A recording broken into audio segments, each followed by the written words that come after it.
There's a new provision in the Competition Act that allows the FCA to intervene in markets even without a breach of law. Previously, orders were only issued in cases concerning misuse of dominance or anti-competitive agreements. Now the FCA can act if a market investigation finds something that harms competition. With great powers comes great responsibility. We in the FCA believe that we share a common goal with the business sector, and this is to avoid that any harmful intervention is carried out. We hope that the business sector will take a proactive role when markets and investigations are carried out. For the next 45 minutes, you will receive a presentation about market investigation from a person with in-depth knowledge of this topic. He has written extensively about this topic, including co-writing an expert report to the EU Commission on in the intervention triggers and underlying theories of harm. The work was done in connection with the EU's Commission's impact assessment of a possible market investigation tool in the Union. He has also co-edited a book on market investigations. Please welcome Professor Martin Peitz from University of Mannheim.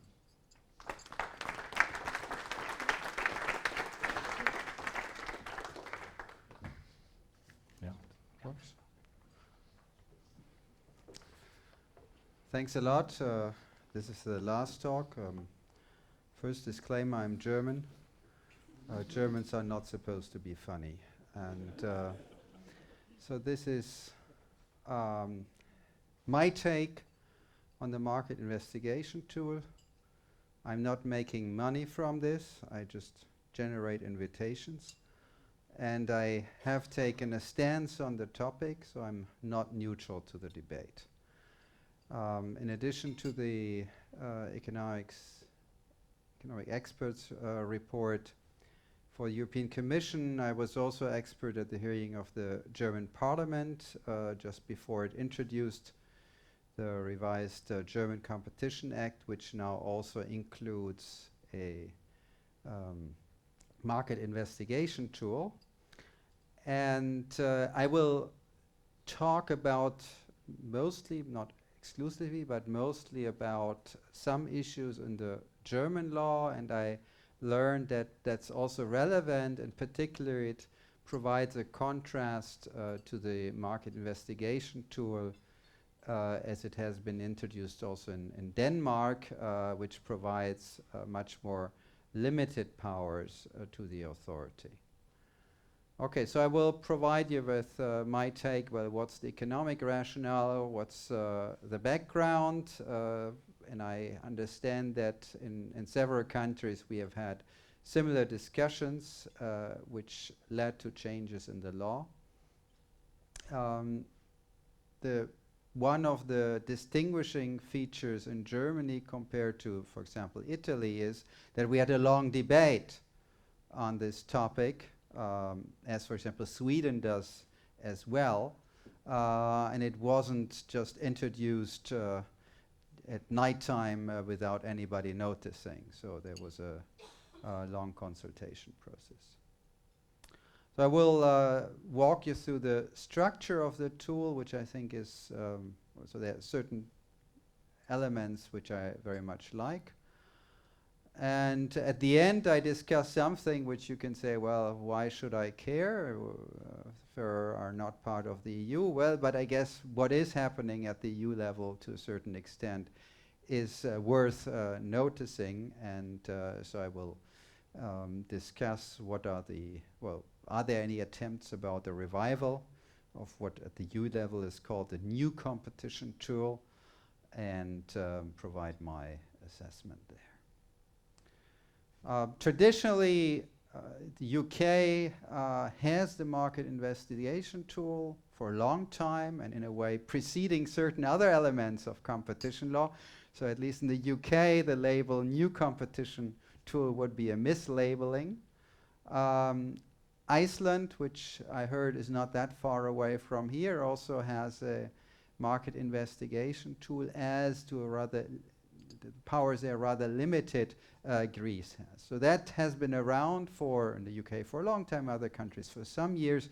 And what we're currently seeing is a new wave started with Germany and well, some of the Scandinavian countries have already moved, are moving, or are likely to move. The last one, the last category, that would be Sweden, which has this rather long consultation process where it's at this point unclear whether there will be a draft law, but at least things are moving there as well. And there are discussions in a number of other EU countries. Now, one of the reasons actually we haven't seen the new competition tool, apart from political priorities, legal concerns, I'm the wrong person probably to speak about, it was seen at that point more as a top-down approach. I mean, the only country with a strong tradition of a market investigation tool was about to leave the European Union. And then there should be now at the European level something of a tool, but things on the ground are changing, and we see these activities in a number of member states. Okay, now apart from politics, which is very interesting, legal issues, which are important, there are also some economic issues. And one of the economic rationales to go beyond traditional competition law is to say, well, first of all, it's often very difficult to foresee long-term developments. And if certain things have been changing on the ground, possibly with a deliberate decision by the authority not to become active, then the question will be, well, is this the end of the story?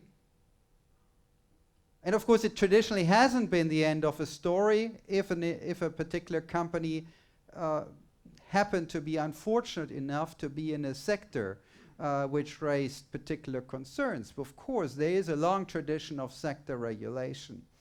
And in a way, this market investigation tool, its role is to be going beyond of what we have in traditional competition law, but being short of what is done under sector regulation, which would be, in a way, a permanent supervision, permanent intervention. Here, the idea is to have, ideally, just one intervention, and that addresses the problem, and then the authority is out again. Okay, so that's my view of how this tool can operate, ideally operates.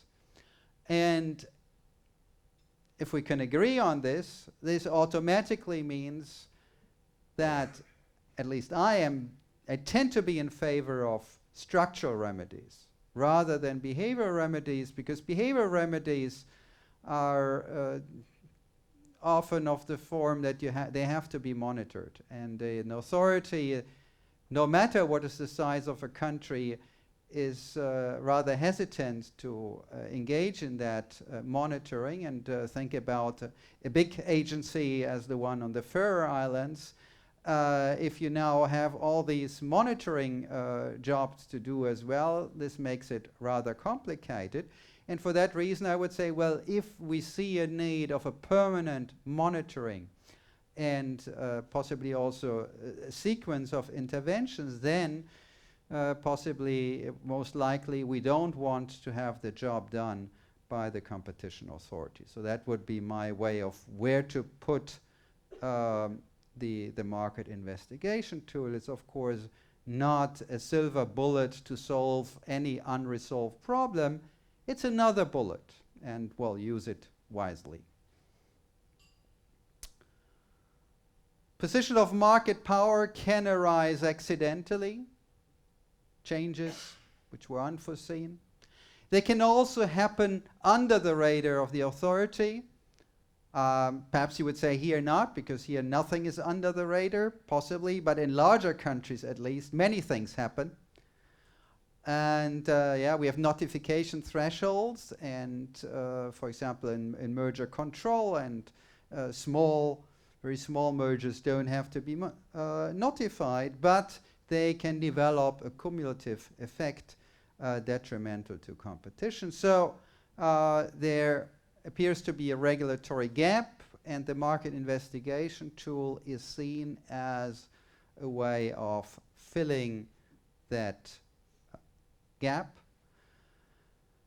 And what can it address? Well, possibly it can address, and that's, if you look at the formulation, the justification of the German law, it's supposed to address entrenched market power that is not based on merit, and can happen and did happen in Germany, at least I can say it, because of botched privatizations. If you do the privatization badly, you will end up with a monopoly, with a private monopoly. So instead of having a state-run monopoly, you end up with a private monopoly. We have had that in quite a number of industries in Germany. Perhaps political objectives were different. Of course, it's nice to get some revenues. And if you can promise a lot of market power, the revenues of privatization may actually be larger.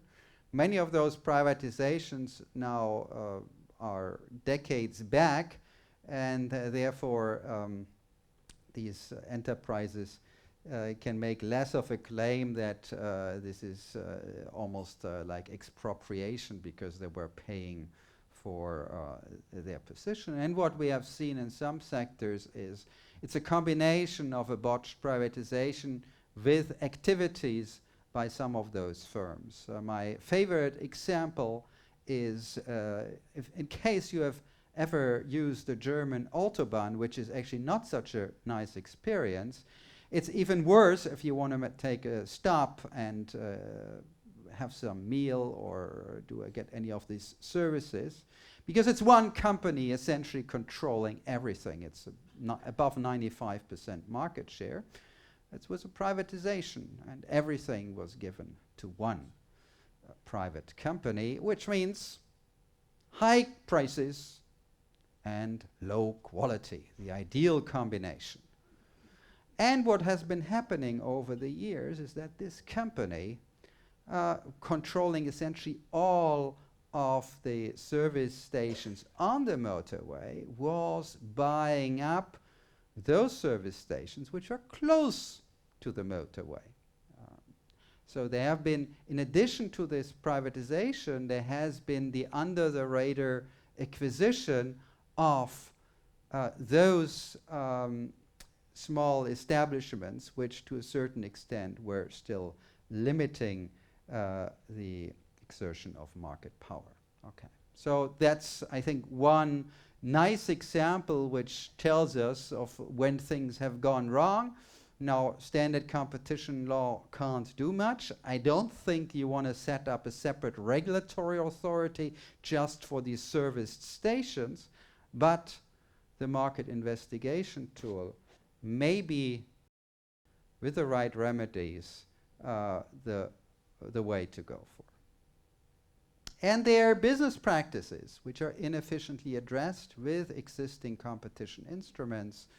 The issue of tacit collusion, which has become much more prominent now with the use of pricing algorithms, is one of those. And there the question, of course, first is to see, well, are there really problems in the real world? There's currently some disagreement also in the academic community. And then secondly, there will be the question of what are appropriate remedies. I'm not going to address it, but at least it's a topic which is on the agenda. And the Bundeskartellamt, the German authority, was initially a bit lukewarm about this proposal of getting these extra powers, but once it was approved, now they already call it the fourth pillar of competition policy, which we will see how strong that pillar will be. The German Competition Act was amended, and this amendment came in force November last year. That means we don't see yet much of what is going on. So there are ongoing market investigations, those which were actually started before the amendment was approved and came into force. But even for those, the new law applies, so we may be seeing actions in the near future, but it's much too early to say of what this act will really do. It is very much inspired by the UK market investigation with some important differences. I mean, there are differences which I think are particularly of interest to lawyers in the procedural aspects, legal safeguards, and also the scope. The Bundeskartellamt so far has no mandate regarding consumer protection, and that means some of the use of the market investigation tool in the UK would, under the current law in Germany, not be applicable because it was addressing arguably consumer protection concerns. So that's so far out. We have now a discussion for another amendment in that direction, but that's something which is not for today's talk. There was an original proposal by the ministry, a government proposal, then a version circulated within the parliamentary committee, and then a finally approved version, and there are important differences, and they show that German industry is at least not as bad, doing badly as people think, regarding their lobbying influence. So this law has been affected, going its way through first the government and then the legislator. And still, even in its what I would say watered down version, the BDI, the association representing German industry, says, well, with this national legislative solo effort, and you should know in Germany doing a solo effort is always particularly problematic given its history, the federal government is further weakening the business location. So that's hard words on this new law. I guess it's obvious that I'm not subscribing to this view. And also the recent changes in the European landscape, that more and more countries are introducing such a tool as well. That means that we are no longer talking about a solo effort. It was perhaps the first effort, but now other countries are following suit. I think if you look at the German context, and I'm not sure to what extent you're interested in that, but I think it's important to see the link to what is called ordoliberalism in Germany. So I think the tool fits very well within this overall perspective of what is the role of competition policy. Walter Eucken, one of the famous thinkers of ordoliberalism, wrote that an independent competition authority has the task of dissolving monopolies as far as possible and supervising those that cannot be dissolved. So it's particularly the idea of looking at dangerous market structures, positions of entrenched market power, and they should be addressed through competition law. And it goes beyond the pure economics, consumer welfare idea. It's seen as central to the functioning of Western democracy. Okay, so that's moving down to earth and look a bit closer of how the market investigation tool is supposed to operate in Germany. So it's a two-phase procedure. Phase one is well known. That's what was called sector investigation in Germany. That exists for a long time. This has been slightly modified, but otherwise remains as before. One modification is that the process is supposed to be speeded up, and there's a maximum duration. It's a target duration of 18 months. There will be a report at the end. And if a competitive deficit or if competitive deficits are identified, there are three options. Well, one is enforcement of competition law. The second is a report to the government and ask for legislative intervention. Both of these options existed before the most recent amendment. And now, third, there is the possibility to directly impose remedies. And that's the new section 32F.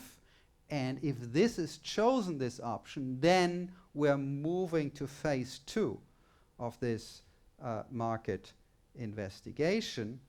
And that's a two-step procedure. First, it has to be established a significant and persistent disturbance of competition.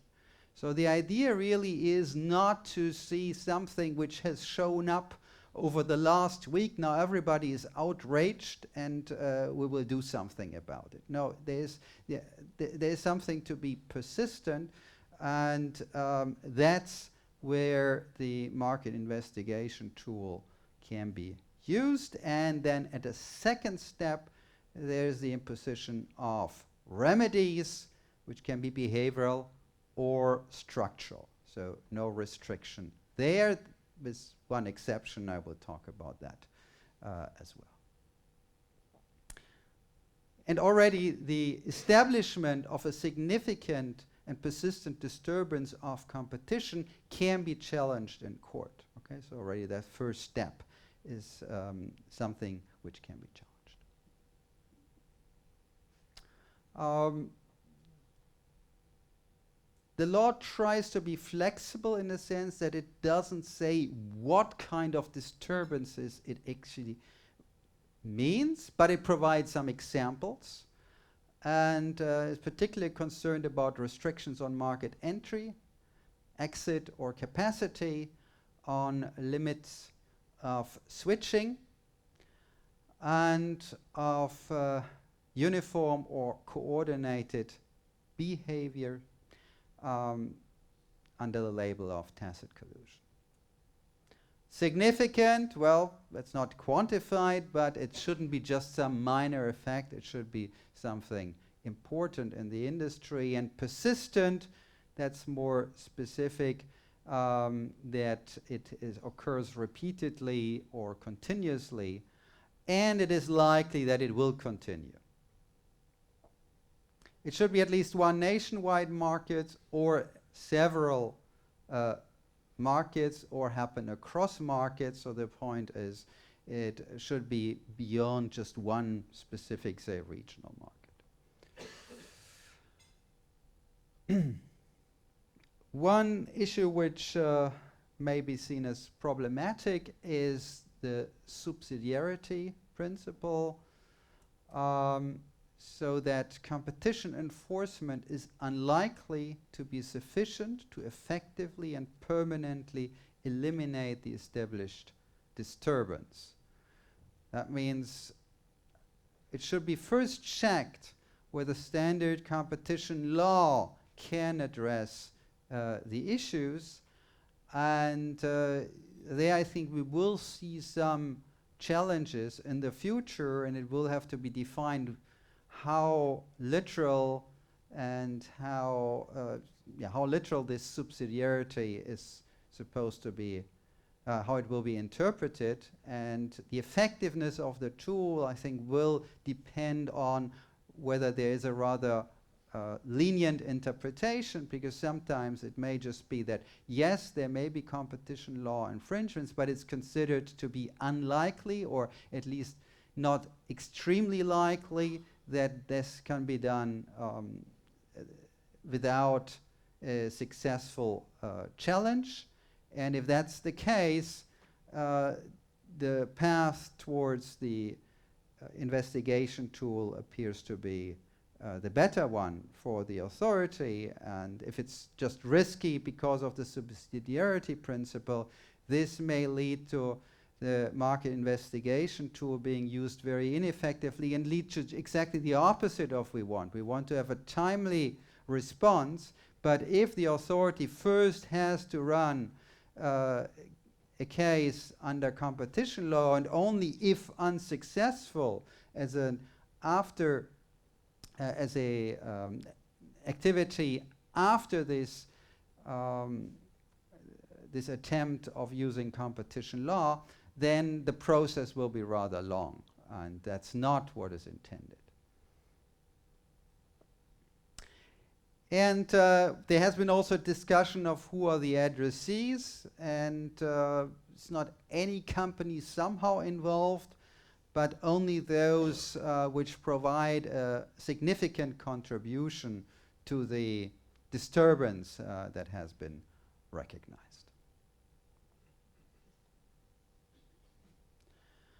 Regarding remedies, the authority has a large set available, for example, rights of access to data, interfaces, networks and other facilities, prohibitions regarding the disclosure of information, and so on.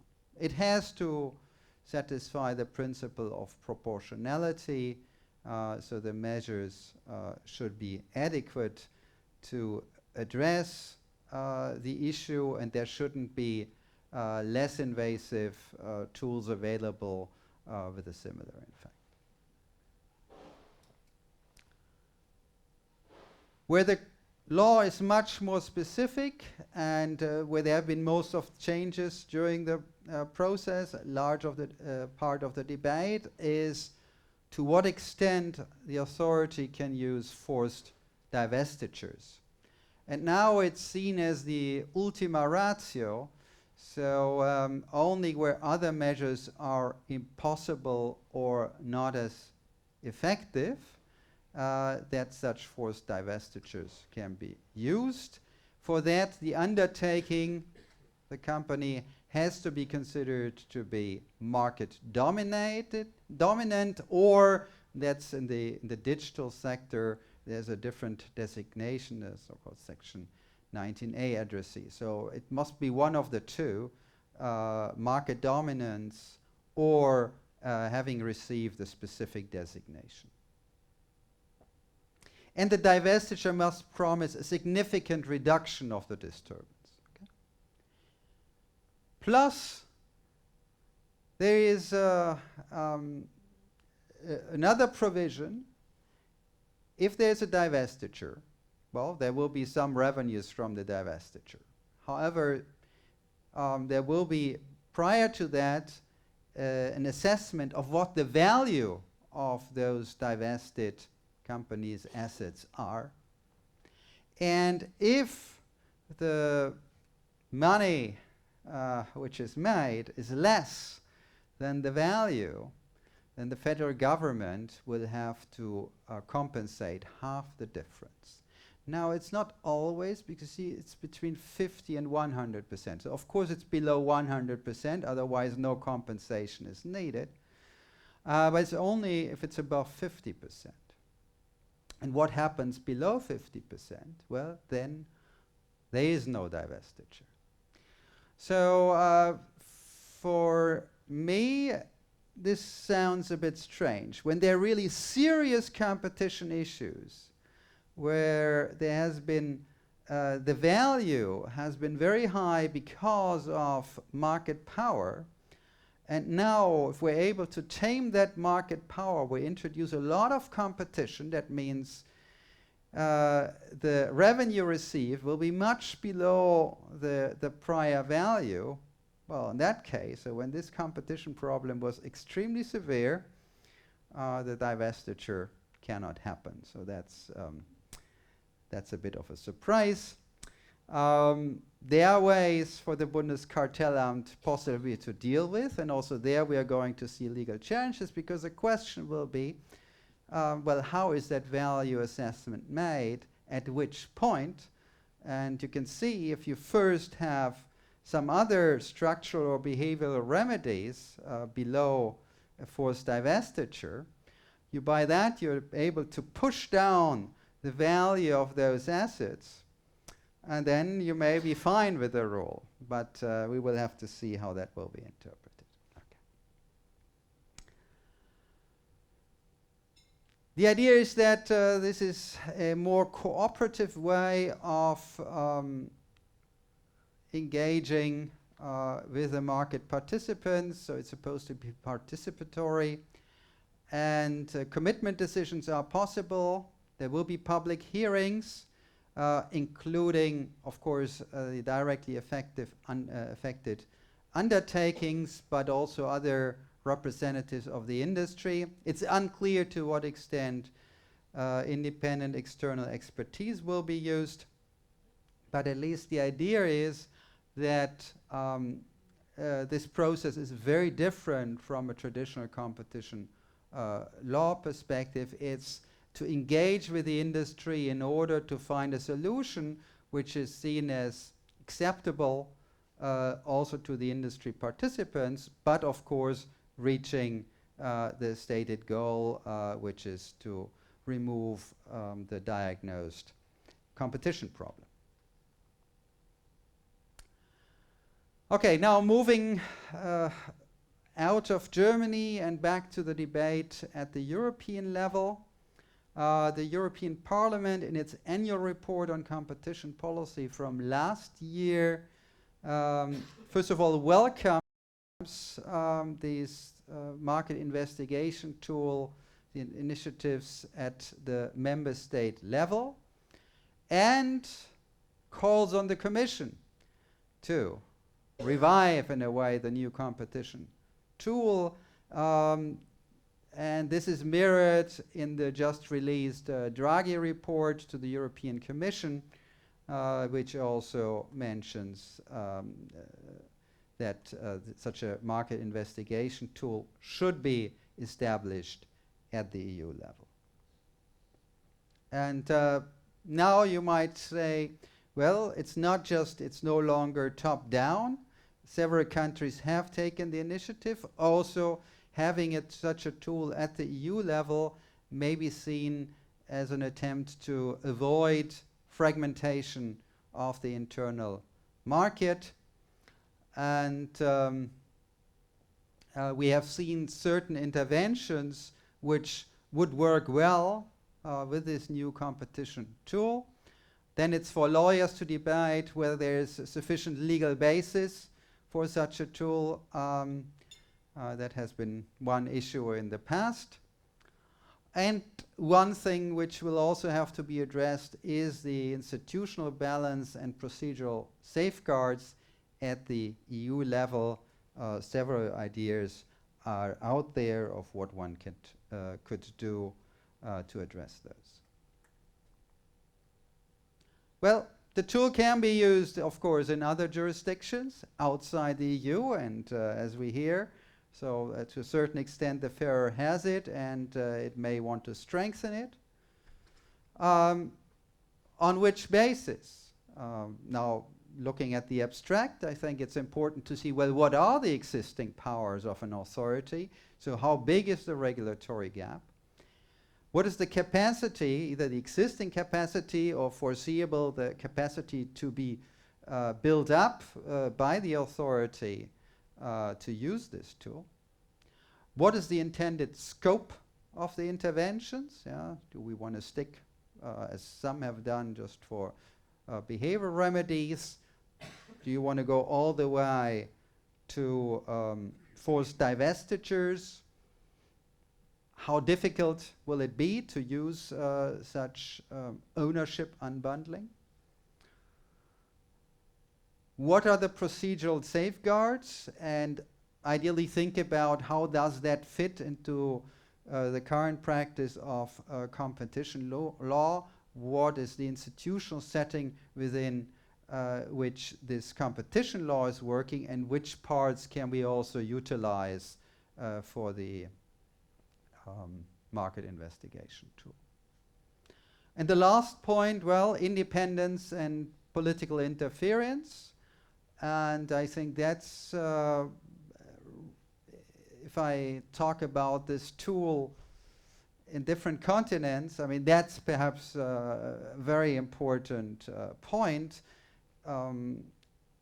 If the tool can be misused to further, say, pure industrial policy goals, then this tool may have not the intended consequences, well, at least not the ones intended by those concerned about competition issues. And I think that's a very important issue in some countries to think about the political interference. And it's arguably also more of an issue at the EU level than in some of the member states, where we have independent authorities with quite a track record, whereas at the EU level, of course, the independence is definitely more limited. Of course, we also should think about what is our counterfactual. The counterfactual is not necessarily that if there is a competition problem and if competition law cannot address it, then we just leave it aside. What we have seen also in some of the member states in the EU is some activist legislators. The parliament then, out of the blue, imposes certain restrictions, say on prices or particular business practices.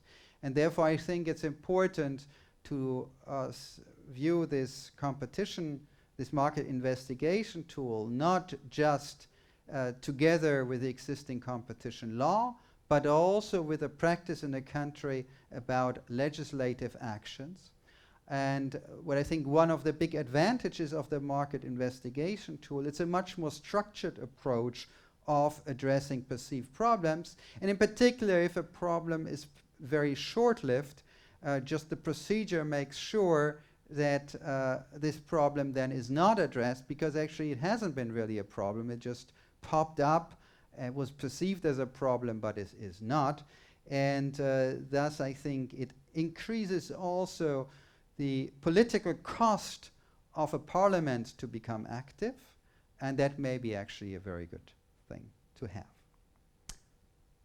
I have written on this, and so that's the nice book cover, and it's written with my friends and colleagues, Massimo Motta and the late Heike Schweitzer. Thank you very much.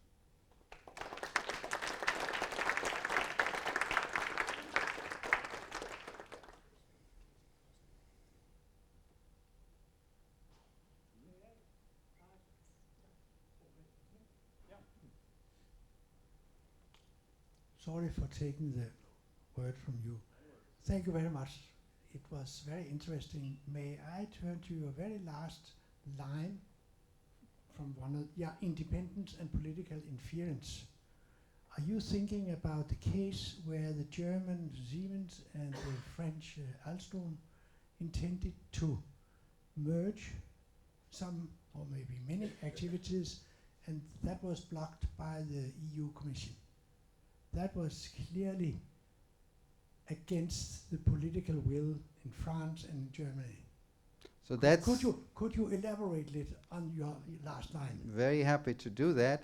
Although I should also, as a disclosure, I was very much involved in that debate, and the Siemens Alstom having initiated a public call, because there was immense pressure on the Commission.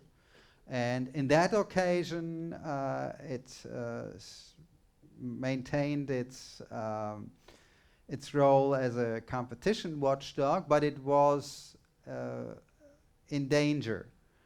And I wouldn't be always bet on that outcome to hold in the future, because of the procedure that those decisions are actually finally made really at the top, where it is to a certain extent a policy decision, and it may depend on the commissioner in charge of DG Comp on how this plays out. So I see a certain vulnerability there at the EU level. Yeah. And I wouldn't see that at the Bundeskartellamt, for example, because it's a very independent authority, which in the way it is constructed, it's extremely difficult to move, to get this political interference. So just shortly, would that mean that your approach is that the European Commission, as the competition authority, has less independence than, at least in some countries, the national competition authorities? Well, it wouldn't be my approach, but it would be probably would describe reality rather well. And of course, there is a question of even within the Commission, this could be somewhat changed. I mean, think about the US with the DOJ, which is also a ministry, but where the decision is less politicized because of the way it is structured. And that's something. So instead of having, which is would be nice to have, but it's unrealistic to have, at least in the foreseeable future, an independent competition authority at the EU level, at least to think about how the decision process is done within the Commission. But that applies actually. It applies to other areas as well. It's not just a market investigation, because when we talk about Siemens Alstom, that was about merger control. So, I'm aware that I'm going to ask you to speculate a little bit on the Faroese conditions and such, and giving some context on that, we have our investigation tool is a little bit inspired by the UK one because of the richer history of using the tool, and there was a lot to draw from there. What do you think are some of the benefits and pitfalls of such a tool in a small island nation such as Faroe Islands? Could you maybe speculate a bit on that? Well, I think it's probably would be more informative if you speculated on that, except for me, because my knowledge, I mean, except for knowing that it's a small economy, is somewhat more limited. So let me say a few things. I think, first of all, I believe that the tool can be particularly useful for small jurisdictions, and the reason is small and certain parts being really local. I mean, yeah, they are. I mean, you're on an island. You don't have cannot just cross the border and go shopping in the sea. I mean, it's not available, right?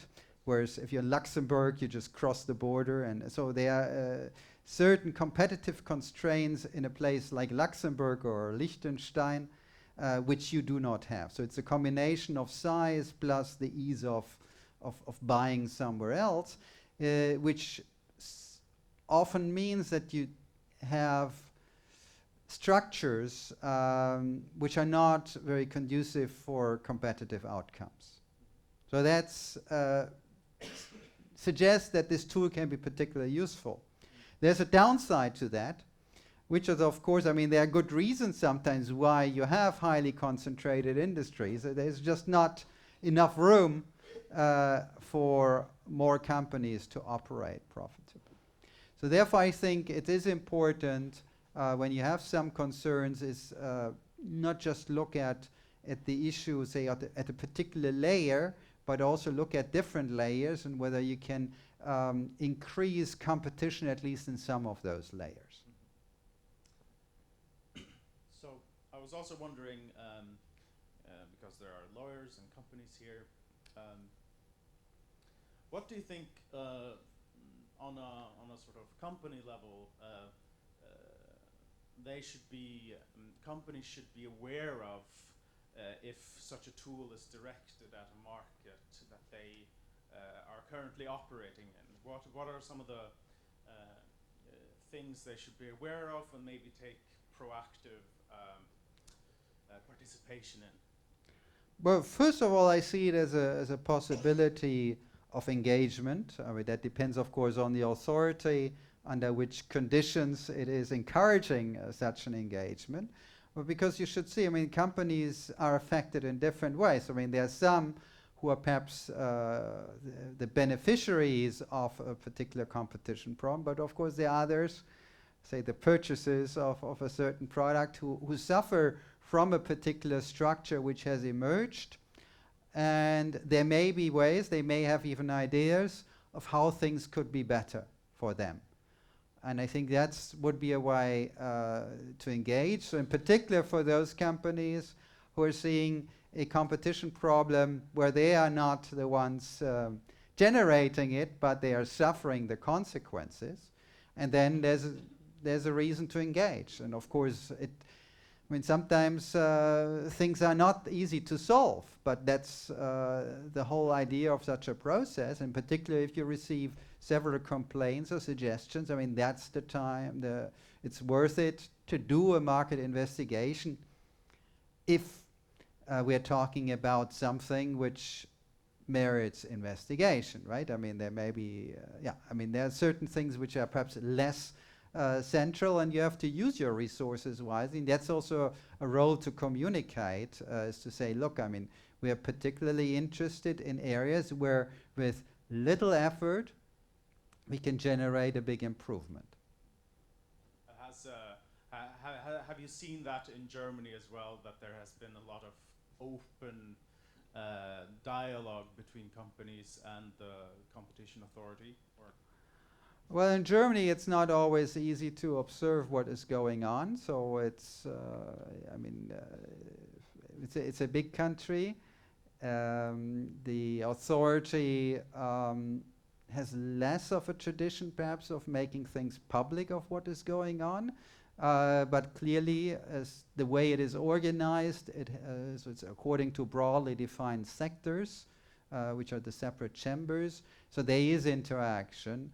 I mean, we have industry associations talking, and if they are broad, these industry associations, the good thing is that interests are not necessarily aligned, and that's then a way to start talking.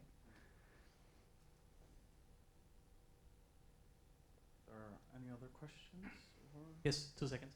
I was thinking about you talking about establishing significant and persistent disturbances. And I was thinking about if a shock happens to the market, for example, that introduces a probably persistent issue, if an investigation could start immediately, even though you haven't established this persistence.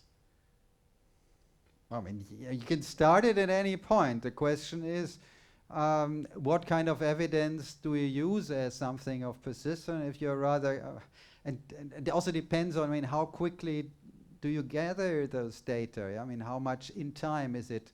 Is it quarterly data? Do you get weekly data? So it depends very much on the particular sector. But you don't want to base your intervention on speculation. You want to see that something has happened, and therefore, in a way, I want to say the market investigation tool is not a perfect substitute. It's not a good substitute in all circumstances for interventions by the parliament, by the legislator.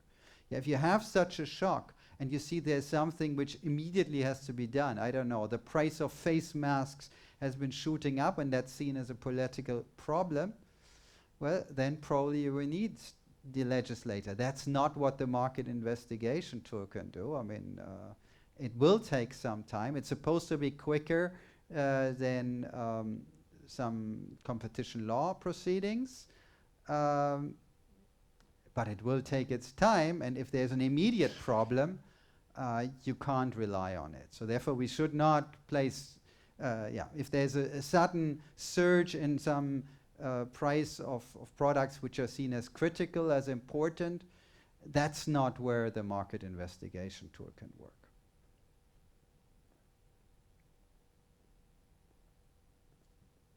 Så hvis det ikke er noen spørsmål, så hadde jeg ønsket å gjøre en større hånd.